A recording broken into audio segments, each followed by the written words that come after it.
بسم اللہ الرحمن الرحیم۔ السلام علیکم ورحمۃ اللہ وبرکاتہ۔ نبی کریم صلی اللہ علیہ وآلہ وسلم نے فرمایا، جو شخص اللہ اور قیامت کے دن پر ایمان رکھتا ہو اسے چاہیے کہ خیر و بلائی کی بات کرے یا پھر خاموش رہے۔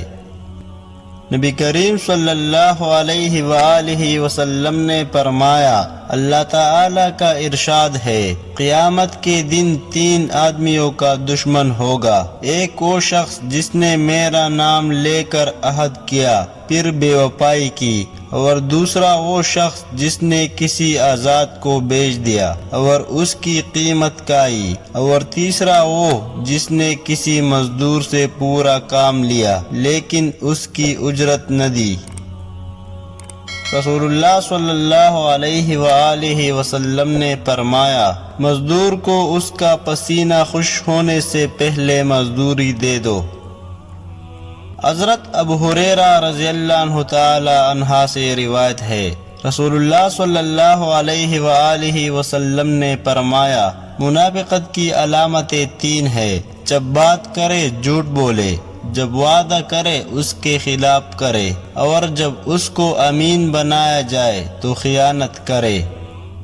نبی کریم صلی اللہ علیہ وآلہ وسلم نے ارشاد فرمایا، میرے امت کے تمام لوگوں کو گناہ اللہ بخش دے گے سوائے ان لوگوں کے جو گناہ کرے لوگوں کو فخر سے بتائے کہ ہم نے یہ گناہ کیا ہے۔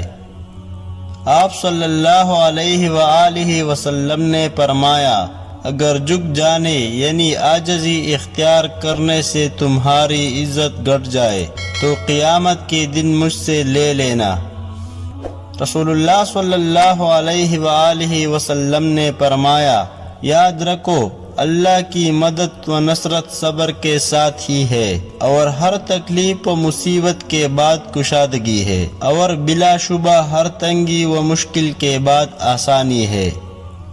فرمان مصطفیٰ صلی اللہ علیہ وآلہ وسلم ہے، جو شخص دسترخوان سے کھانے کے گرے ہوئے ٹکڑوں کو اٹھا کر کھائے وہ فراخی کی زندگی گزارتا ہے اور اس کی اولاد میں عافیت رہتی ہے۔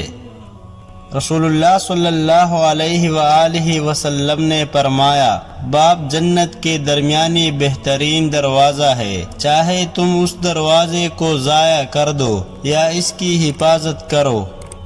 رسول اللہ صلی اللہ علیہ وآلہ وسلم نے فرمایا، اگر تم اتنی گناہ کر لو کہ تمہارے گناہ آسمان تک بھی پہنچ جائے مگر اس کے بعد تم توبہ کر لو تو اللہ سبحانہ و تعالی تمہاری توبہ قبول فرما لے گی۔